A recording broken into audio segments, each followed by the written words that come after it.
and welcome to State of Business on our television. I'm Ashing Sani Veerasinghe. Let's have a look at the headlines for today. Sri Lanka tea industry needs a U-turn, says business expert.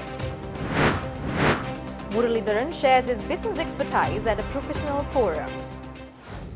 News in detail. Haley's Leisure Holdings Managing Director Rohan Kha emphasizes that stakeholders of Sri Lanka tea industry should pay special attention towards the brand name Ceylon Tea, bearing in mind that branding adds value and takes Sri Lanka tea to the global center stage. Addressing the 20th Annual General Meeting of the Tea Exporters Association in Colombo, Managing Director Kha requested key authorities to do a U-turn to uplift the industry without considering self-interest but tea as a priority interest. Accordingly, Haley's Leisure Holdings Managing Director Rohan Kha stresses that unlike in the past, local tea exports are showing a dip in the recent past comparing to few other countries such as China, India and Kenya, which show a significant increase in tea production and exports. Kha told the audience that local tea exports have consistently come down by around 10% during the last 5 years. Kha reiterated that local tea production is gradually dropping and requested the relevant authorities to take immediate measures to rectify the situation, while adding that most local tea producers pay more attention towards quantity and not quality of the tea. The Haley's managing director also said that 2 leaves and a bud must be there to produce quality tea. But currently we use 4 leaves and a bud targeting a larger quantity, compromising the quality at the same time. Moreover, Kha said that the Ceylon Tea Association is now making a roadmap to uplift the local tea industry and said that this is well timed as it would help turn around the local tea industry.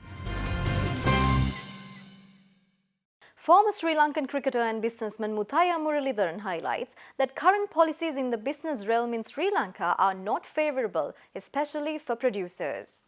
Speaking at the Viatmaga Annual Convention 2019 held in Colombo yesterday, Muralidharan also reiterated the pressing issues of the estate workers. I was fighting for some reason, people thought politics, because the tea estate workers. Because I thought they were very poor conditions living in their lives and everything. And I met the president, met everyone. But I told, what you have to do is simple thing. What we said, make the laborers owners small. So what happens is, when you give that, it's a ownership to something and you get the productivity more. In Sri Lanka, I have a statistics, we were like 350 million kilos we used to sell. Now it comes to 290,000 kilos, like 290 million. So it's dropping down because of the producers doesn't get anything. The policies are wrong. The policy, old auctions, 130-year auction policy they have. That should change, because what happens is, only some people will blame me for this, only 20 companies will make money because they export. Exporters will make money. The producers are losing. So like that, in our country, a lot of policies are wrong for producers. So why, they ask the question, why the people are not coming to business or not saying to business? Because the policies are not right. Speaking at the same event, former Sri Lankan cricketer Muthaiya Muralidharan went on to share his perspectives on a solid leadership that is suitable for the forthcoming presidential election. So, most important this election, who is going to give protection to the people of this country, live without fear. So that kind of a leader who want to serve, leader. So that kind of a leader only, I need it, and I don't want to name it. There will be coming so many people putting the names, so many people will be there. So in my mind, if I think that kind of a quality leader, I will vote my vote. But same way, I'm not saying it's all your choice. I would say at least what previously something has done. Has to be a politician. Leader has to be a politician. People are going in a wrong direction in this country. Oh, businessman. How do he know so many aspects to lead? A cricketer. What he knows, he is a good cricketer, very good guy, did everything. No, I'm not saying, even me, if you choose me, I won't be the right leader. Because I know how to play cricket, I know a little bit of business, that's all. What's politics? You have to have the experience, right age. It has to be at least experience 20, 30, 40 years in politics, what he had done. So honesty. So like that, we have to get rid of. People go through like says, okay, we don't want a politician. All 225 go home. Who's going to lead the country? It is wrong. Prime Minister Ranil Wickremesinghe stresses that a separate fund will be soon formulated to assist in setting up businesses in Jaffna Peninsula. Premier Wickremesinghe made this statement at a meeting held at Jaffna Municipal Grounds after launching several development projects in the Jaffna district. Thus, Premier Wickremesinghe noted that a new development plan has been prepared in consultation with the people's representatives of the area to develop Jaffna and to generate more employment opportunities in the area. Speaking at the opening ceremony of the Enterprise Sri Lanka exhibition held at the Jaffna Fort premises, the Premier said, Enterprise Sri Lanka exhibition is viewed as a bridge of reconciliation to find new investors. Meanwhile, overseeing the implementation of entrepreneurship loan scheme to youngsters in the northern province, Finance Minister Mangala Samaraweera yesterday mentioned that the government has decided to offer interest-subsidized loans up to 1.5 million rupees under the Enterprise Sri Lanka loan scheme without obtaining collateral. He said that there is no need for the women of the War Widows Association and the ex-combatants to look for two surety guarantees. He held a series of meetings with war-affected people to help them to make use of the opportunity under the Enterprise Sri Lanka exhibition to obtain loans. Meanwhile, as per the instructions of Minister Mangala Samaraweera, the Jaffna District Secretariat has scheduled to arrange a two-day workshop on the coming Friday and Saturday to train the potential entrepreneurs to prepare their proposals to submit to the banks. Stay tuned for more news after this short break.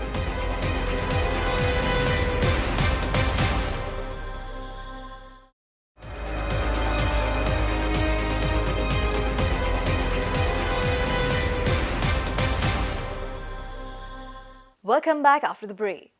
Addressing the Bilcorn and Wood International Expo 2019 held from 6 to 8 September at BMICH, High Commissioner of India to Sri Lanka, Taranjit Singh Sandhu stresses that demand for new infrastructure should be met efficiently while catering to environmental friendly ways. Infrastructure development is surely one of the most important keys to economic development.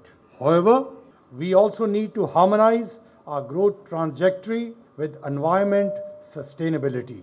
Our responsibility is also towards a better tomorrow. Jeffrey Baba, who influenced a generation of architects not just in Sri Lanka but in entire Asia and the world, taught us through his styles to blend seamlessly and coexist with nature. There will be people who sell us fancy ideas and bright dreams and promises of a new world. Build we must, but mindless construction should not be confused with sustainable development. Sure, demand for new infrastructure should be met quickly and smoothly, but demand has to be studied first and has to be catered to in environment-friendly ways. This would determine not just our future economic trajectory, it would determine the very existence of our lives, the existence of humanity. The 9th edition of the Women in Management Awards, the Top 50 Professional and Career Women Awards 2019, was held on last Friday in Colombo under the theme of Empowered Women for Sustainable Growth in recognizing outstanding women who excel in their careers, businesses and everyday life while inspiring others.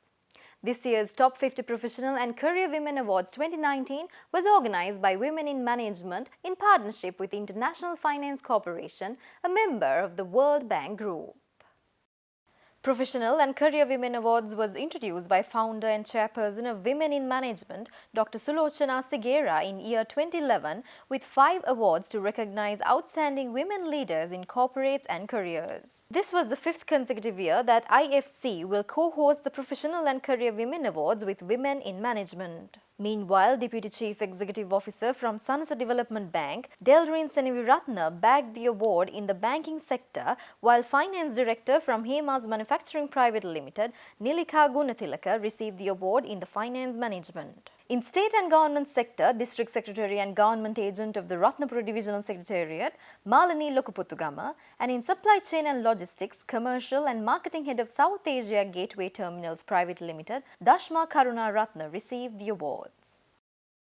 Addressing the Top 50 Professional and Career Women Awards 2019, founder and chairperson of Women in Management, Dr. Sulochana Segera highlights that Asian countries equate leadership with gender and especially with masculinity, and this perspective should be changed if we are to bring a change for the country. There was not a single suggestion getting a woman leader for a change. And it was not that there were no candidates. The excuse they give is women are not ready, women doesn't want to come. No, that's excuse. The issue was leadership always had a gender and it was a male. Professional terms, leadership has no gender. But unfortunately, many of us citizens, Asians, including professionals, the moment the word leadership comes to our mind, we picture two personalities, politician and a male figure.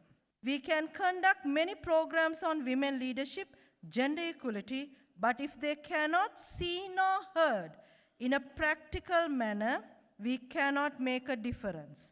Because what we hear, witness, and see, what we believe, and will be stored in our minds, which will eventually turn into reality.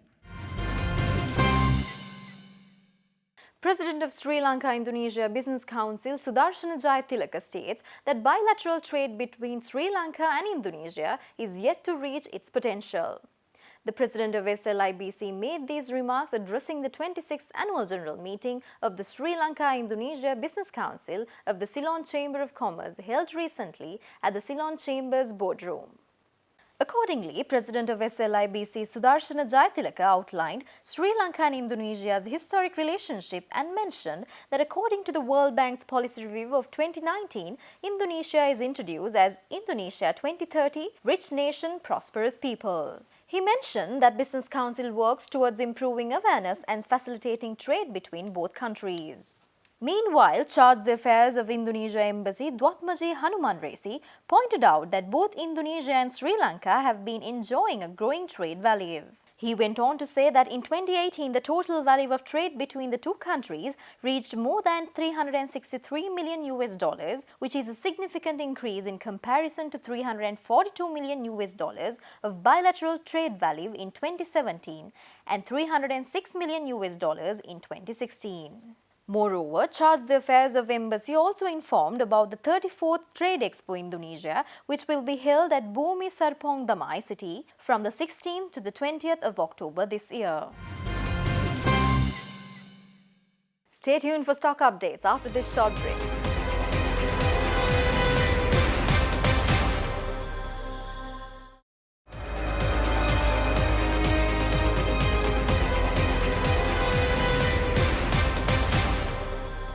Welcome back after the break. Trading at Colombo Stock Exchange ended on a positive note today. The all-share price index gained 17.95 points to close at 5,816.52 and the S&P SL 20 gained 13.64 points to close at 2,831.4. The turnover was 381 million rupees and over 41 million shares were traded. Up next are Forex rates.